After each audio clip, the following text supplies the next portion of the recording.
Today in this video we are going to discuss about the t distribution.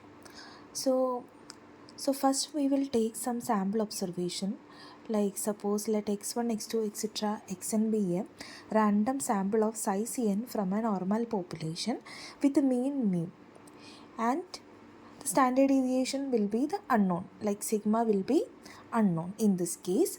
And if it is unknown, then the t, that is t is equal to x bar minus mu by s by root n, will follow the t distribution.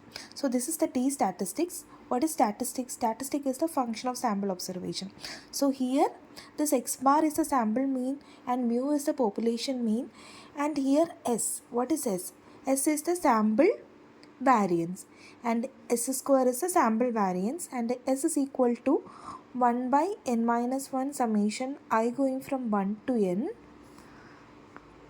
xi minus x bar the whole square. So this is the sample standard deviation. So in this case, x bar is the sample mean, mu is the population mean, and s is the sample standard deviation, and n is the number of sample observation in the sample observation. Okay, so then if t is this statistic, then this follows the t distribution with n minus 1 degrees of freedom. So when we explain the normal distribution, in the normal distribution we have two parameters like mu and sigma square. So like that, in the t distribution we don't have the parameters. So instead of parameter we have the degrees of freedom.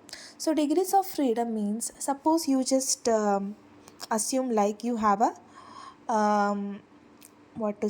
some 5 numbers like 1 2 3 4, like you have a 4 numbers.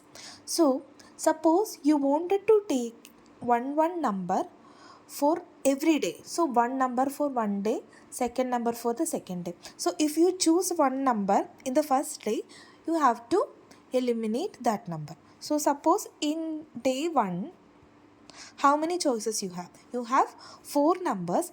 In this 4 number you can choose any of the numbers. So you have 4 options. Okay, you have 4 choices. And in day 2, so suppose you choose the number 1, so I am going to delete that number 1. Okay. And in the second day, how many choices you have? You have only 3, like 2 3 4.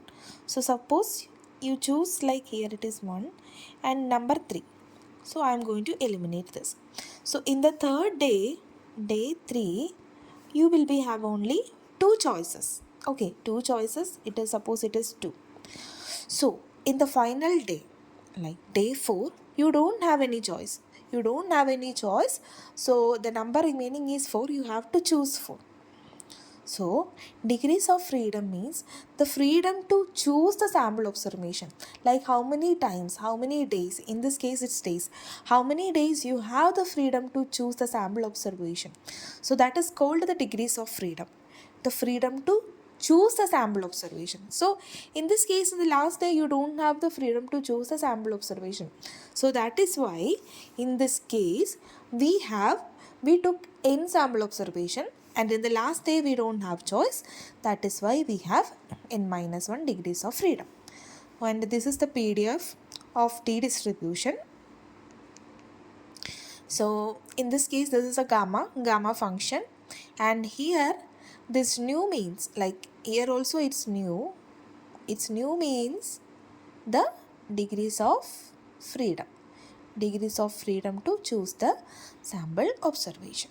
Okay, so we already discussed what is t distribution. Now we will see when to apply the t distribution. So t distribution will be very useful in when you study the testing of hypothesis and all. So the most important thing about the t distribution is when the sample size is small in the sense, when the sample size n is less than 30, that time you cannot use the other distribution. So the only distribution you can use is the t distribution. And the another thing is, when the population standard deviation is unknown, we don't know the sigma, that time also you have to use the t distribution. So this is the graphical representation of the t distribution, and from this graph it is clearly visible that when we increase the sample size, this t distribution will be tending to the normal distribution. So when we take the sample observation greater than 30, that time t distribution and the normal distribution will be coinciding. That time you have to use the normal distribution. So this is the most important use.